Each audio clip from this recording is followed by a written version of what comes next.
Hi everyone, it's Ginny here from BraveBlueRaven Art and Craft, and I've come back to show you the first project that I've made for the Aussie Halloween Collaboration, which is running throughout October. So the first thing I made was a box. I decorated a box. This was a gift box. It was white and shiny. I started by covering it with gesso and then painted it black. Found out that because the shiny surface, it wasn't holding, it wasn't looking right, so then I stripped it all back because it had a plastic coating on it.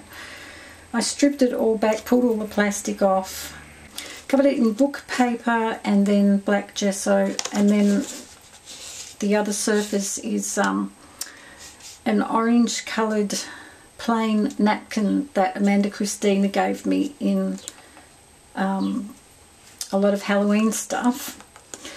So I crumpled that up and I tore a few holes in it to make it look old and worn, and then I glued that on all around. I left this part here so that it could open and close without that interfering. On the top I've got the word boo and spooky, which also came from Amanda Christina. I painted them black and then edged them with dark orange. This here's a coffin.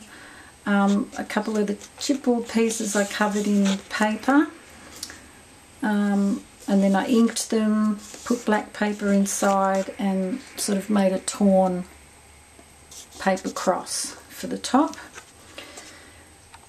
Around the edges I've put zombie arms. I gessoed them, painted them up so that they look a bit grungy, and edged them with black so they stand out, so they're around the four edges.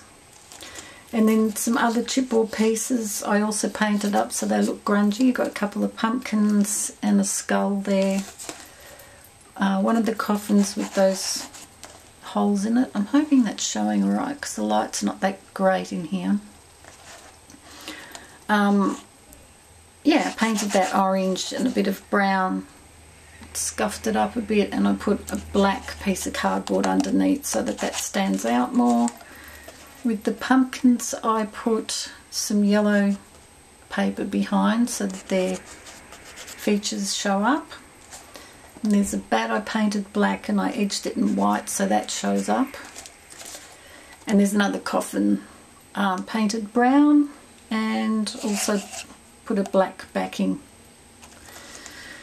So that's my little box on the outside, and I'll show you the inside. Open this carefully. This is why I wanted to show you from this angle.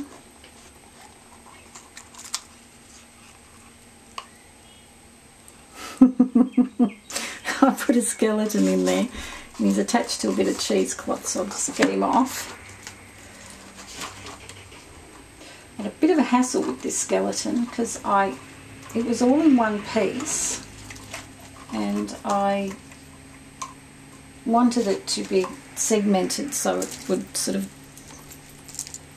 I've lost one of his legs. This is a problem I had with jump rings. They keep... hang on, I'm going to get something and show you. Grab his leg there. I had a packet of these skeletons and I wanted to make them jointed, so I practiced with this one which is purple. I heated up a large needle and poked it through to get the holes, and then I joined it with jump rings and the leg doesn't go there. Anyway, that's the idea. Practiced with that because I didn't want to stuff up the clear one that I had. So then I joined them with jump rings, but the problem I have with jump rings is that they never close 100% right. So it's a bit annoying, but can't be helped. I tried and tried to squeeze them together so they closed, but it wasn't happening. And I do know how to do jump rings the right way, you know, you don't pull them apart, you sort of, oh gosh, I can't get that to go on. Anyway, that's my skeleton. And how I've got him attached, on the inside of the lid I've got cheesecloth for spider web, and I've got lots of little spiders in there that Melinda had given me previously, and some orange pumpkins. And I happen to have this little disc that had pointy feet on it, so I've pressed them into the cardboard to stay there, and this actually unclips. I've put this on a, gosh, this is a lot more fiddly than I was expecting, sorry. I've just put a little piece of wire through there, and then with the lobster clasp I can clip it on and have it hanging, or I can take it off. So that's that. And on the inside I have more cheesecloth and some really spooky spiders and some eyeballs in there. These came in a packet from Kmart a couple of years, or last year, I can't remember when.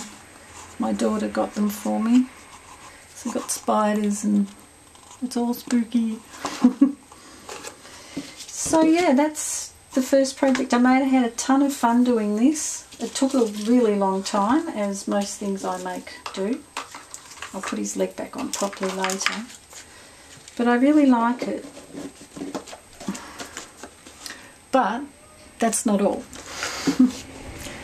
I also decorated this frame of zombies, and I made them look really grungy, and I used a bit of metallic paint and oranges and browns and blacks.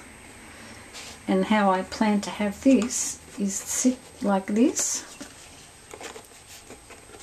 when I want it on display, and then if I want to fold it flat I can just take it off and do that, or I can put these inside the box. So I hope you like seeing my first project. Hope it might have given some of you some ideas. Melinda's pieces are just fantastic to work with. I really like them. The variety that she has. The chipboard is really great to work with because you can gesso and paint and stick all sorts of things on them, even papers. They're just fantastic. So thank you so much, Melinda, for sending me these to work with. And I hope you enjoyed seeing that. Please go and check out the other ladies and see what they've done, because I'm sure they've done some spooktacular things, as Amanda Christina says. And yeah, thanks a lot for watching. I'll put some photos of this in case, because the lighting in here isn't that great. I noticed it's a bit grainy, so I'll take some clearer photos to put on the end. That's it. Thank you, and see you next week. Bye.